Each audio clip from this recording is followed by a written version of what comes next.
Good evening to our guest of honor, Deputy Prime Minister, Coordinating Minister for Economic Policies and Minister for Finance, Mr. Heng Swee Keat. Your Excellencies, distinguished guests, ladies and gentlemen, welcome to the Singapore International Cyber Week 2020, and to our guests who are tuning in virtually from all over the world, a very warm welcome to you too. I'm Stephanie Bovis, and it's a true honor to be your MC for today's event. The theme for SICW 2020 is cooperation in a post-COVID future. The future of cybersecurity is tightly connected to the future of digital technology and the advancements of the cyberspace. The COVID-19 pandemic has shown us how important digital capabilities are in ensuring that effective governance and communication essential services are to continue despite a highly disruptive environment. At the same time, however, it has emboldened malicious and opportunistic adversaries to accelerate and increase their attacks on individuals, public, and the private sectors.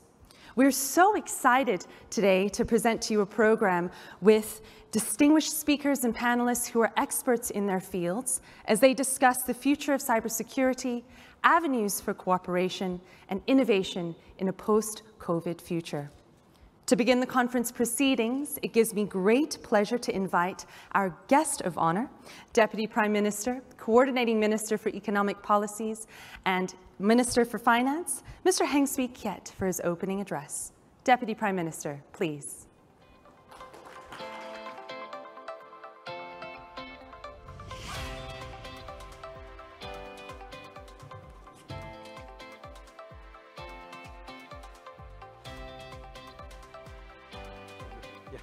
Thank you.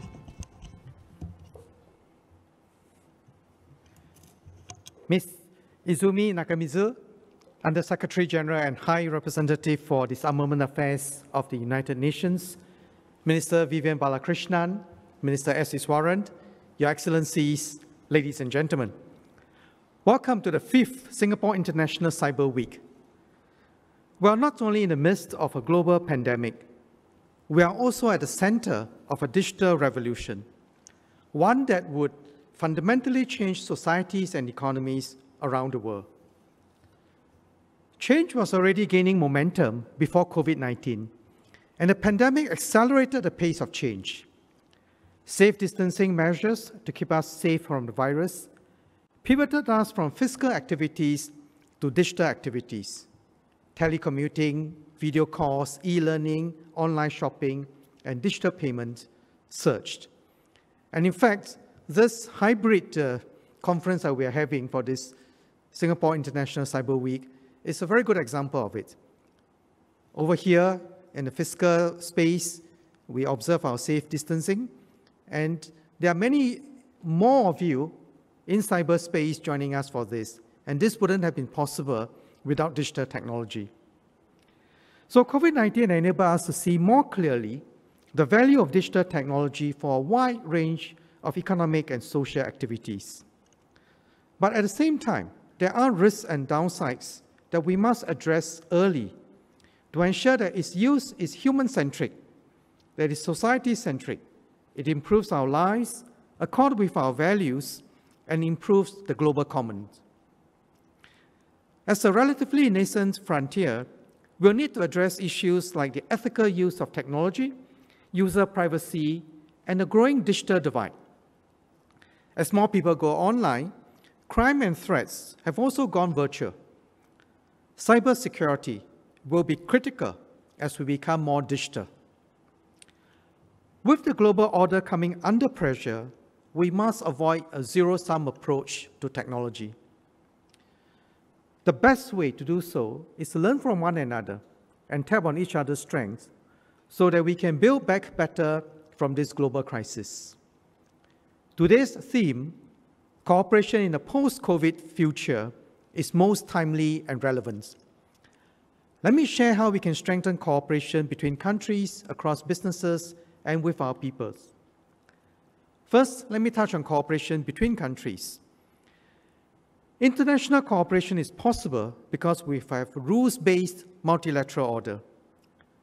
This global order that has underpinned growth and peace since the end of the Second World War is under pressure.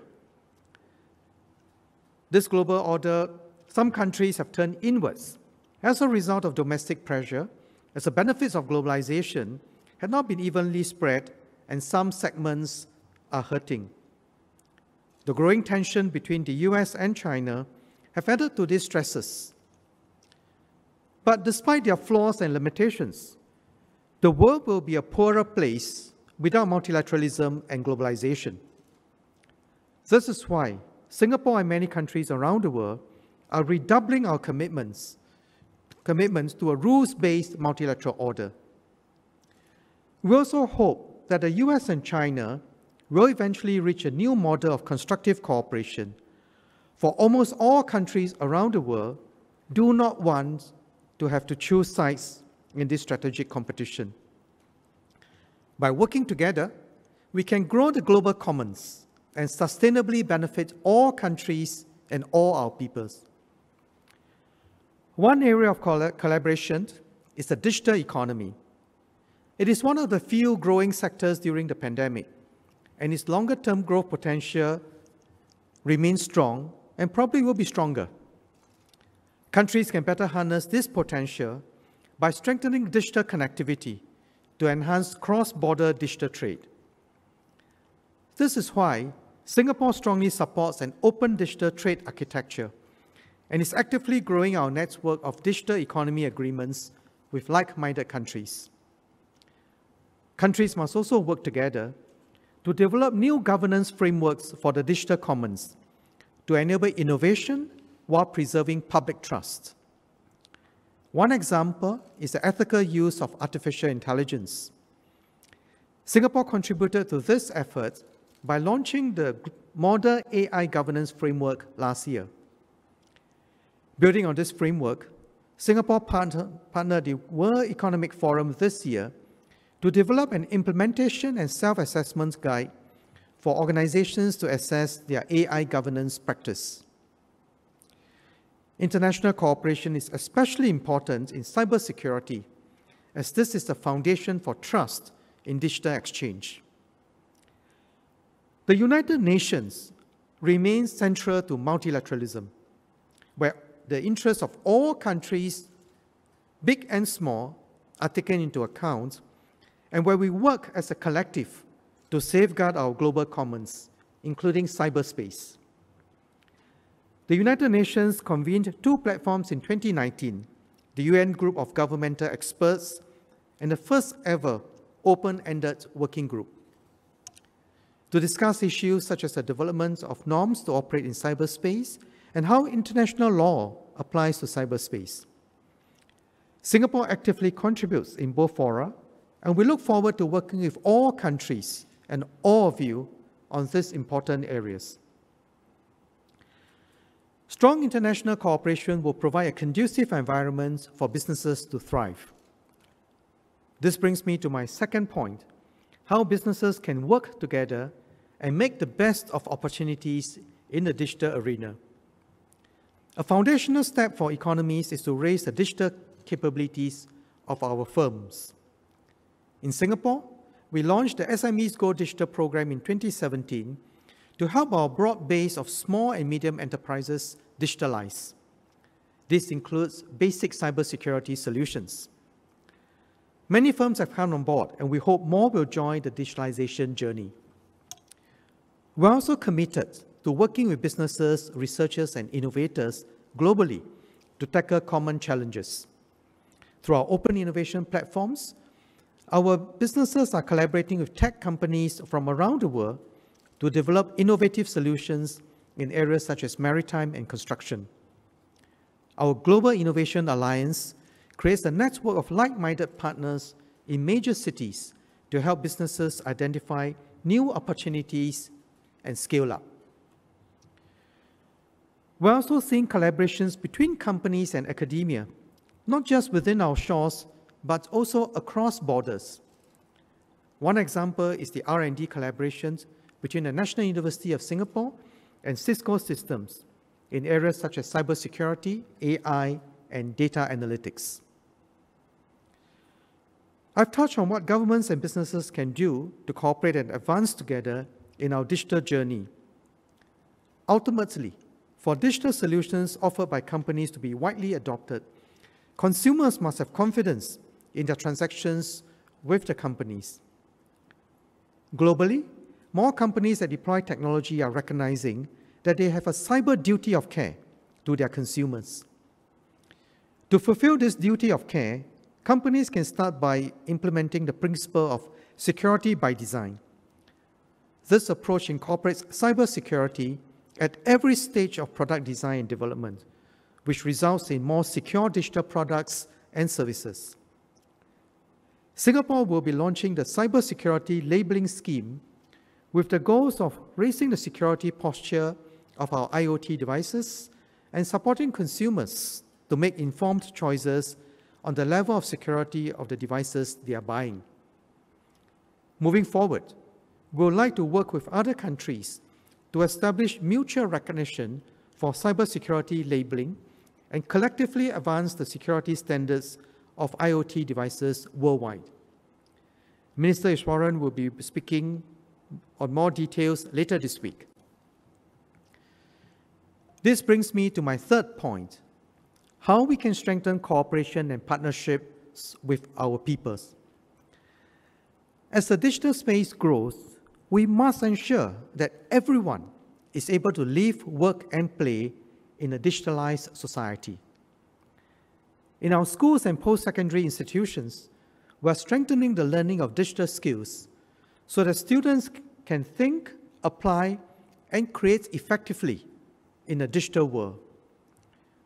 We're also raising digital literacy for vulnerable groups to ensure that they have access to digital opportunities. In Singapore, we set up the SG Digital Office earlier this year to accelerate digital adoption in our community. Through our digital ambassadors, we have helped more than 28,000 seniors learn new digital skills, including cybersecurity tips. I was at one of this digital ambassador program with our seniors about a few weeks back, and I was amazed to learn that many of the people who were acting as these digital ambassadors were security experts and programmers. And they told me that, I said, well, actually, wouldn't your time be better spent on doing some programming work? And they said, no, Mr. Heng, you're wrong. Actually, we didn't realize how difficult the seniors found in using these devices, and this little effort to help the seniors have helped me tremendously in my own work, because I learned so much about what I as a programmer need to do in order to make digital access more pervasive. So I think our programs to accelerate digital adoption do not just help the seniors and the vulnerable groups, but it helps the very experts who are trying to proliferate this. Now, the community is also playing its part to bridge the digital divide, and I'm glad that many have stepped forward during COVID-19 to offer their support. Cooperation between countries, across businesses, and with our peoples will make all the difference as we build back better from COVID-19. As we realize our vision to be a smart nation, we must further deepen our cybersecurity capabilities. Cyber attacks, data breaches, and cybercrime are becoming more common globally. Cybercrime in Singapore grew by more than 50% last year compared to 2018. In fact, cybercrime now accounts for more than a quarter of all crimes in Singapore. So even though general crimes have come down, cybercrimes unfortunately have gone up. Now, these trends do not mean that we backtrack on digitalization. Instead, as the digital arena expands, we must redouble our efforts to strengthen our resilience to cyber threats. I'm pleased to announce that the Cybersecurity Agency will launch our Safer Cyberspace Master Plan after this. The Master Plan outlines the government's blueprint to create a safer cyberspace in Singapore, tackling the high-volume, day-to-day cyber threats faced by our people, businesses, and organizations.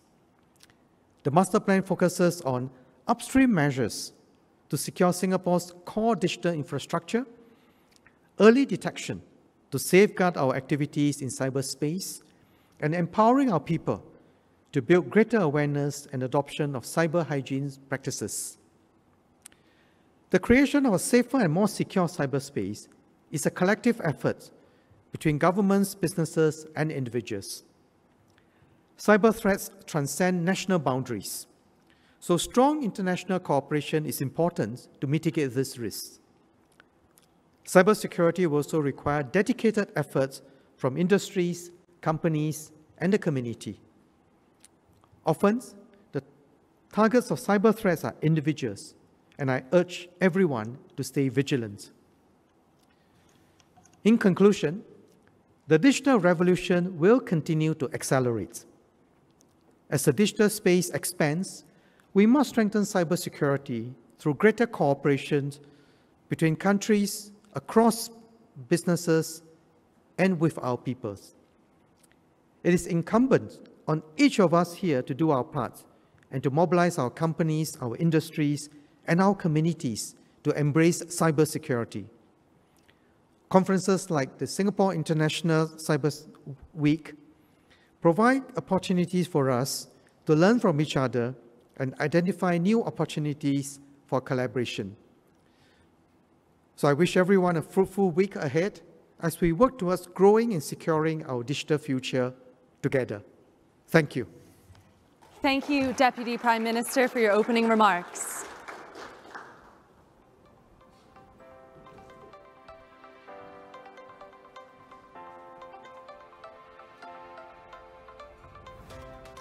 Now we would like to invite Her Excellency, Under-Secretary General and High Representative for Disarmament Affairs, United Nations, Ms. Izumi Nakamitsu, to deliver her opening address. Your Excellency, please. His Excellency Deputy Prime Minister Mr. Heng Swee Keat, Excellencies, ladies and gentlemen. I hope that you and your loved ones are in good health and spirits despite the challenging circumstances. Thank you for this opportunity to join you by video at the 5th Singapore International Cyber Week. The theme for this year, Cooperation in a Post-COVID Future, is certainly a timely one. Please allow me to offer a few thoughts as the world continues to face the challenges of COVID-19, but as we also begin to look ahead with optimism to a post-COVID-19 future. First, how COVID-19 is changing our world from a digital perspective. Since the advent of the COVID-19 pandemic, the rapid, large-scale adoption of digital technologies has transformed the way we do business and has prompted innovative new ways to collaborate online. Previously, we already relied heavily on ICTs, but the current pandemic has greatly exacerbated this dependency. It has also expanded attack surface, which can be exploited by malicious actors. Indeed, increasing use of ICTs during the crisis is being accompanied by an enormous spike in cyber incidents. Reports indicate that spear phishing attacks has risen 667% at the initial peak of the global pandemic. Even more worrisome has been the mounting malware campaigns against hospitals, medical research facilities, and other critical institutions over the past months. The World Health Organization, for example, reported experiencing more than 5 times the number of cyber attacks than in the same period last year. These incidents are compounding people's already widespread sense of insecurity around their health, livelihoods, and future. United Nations Secretary General Antonio Guterres has drawn attention to cyber attacks on healthcare facilities during the COVID-19 pandemic. He has called on the international community to prevent and end such attacks on critical infrastructure, which can cause severe harm to civilians. This brings me to my second point, the ongoing efforts at the United Nations on ICTs in relation to peace and security. Key efforts have been made on international ICT security under United Nations processes. As you may be aware, 5 groups of governmental experts have been established since 2004. These groups have reached success in agreeing that international law, in particular the UN Charter, applies to the use of ICTs. They have also recommended practical confidence building and capacity building measures for fostering peace and stability in the digital sphere. The 2015 group was able to recommend 11 voluntary non-binding norms of responsible state behavior in the use of ICTs, which were accepted by all member states in the General Assembly. The General Assembly adopted a resolution calling on all states to be guided in their use of ICTs by the 2015 group's report. This gives the global community an agreed normative framework from which to promote stability in cyberspace. In 2018, 2 new groups have been established under the United Nations. A new group of governmental experts comprising 25 individuals working in their individual capacity, and an open-ended working group open to all member states.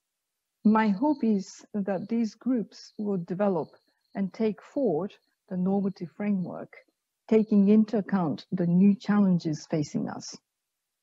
Most importantly, it is my hope that the 2 processes will spur a renewed commitment by states to implement the measures that are agreed upon.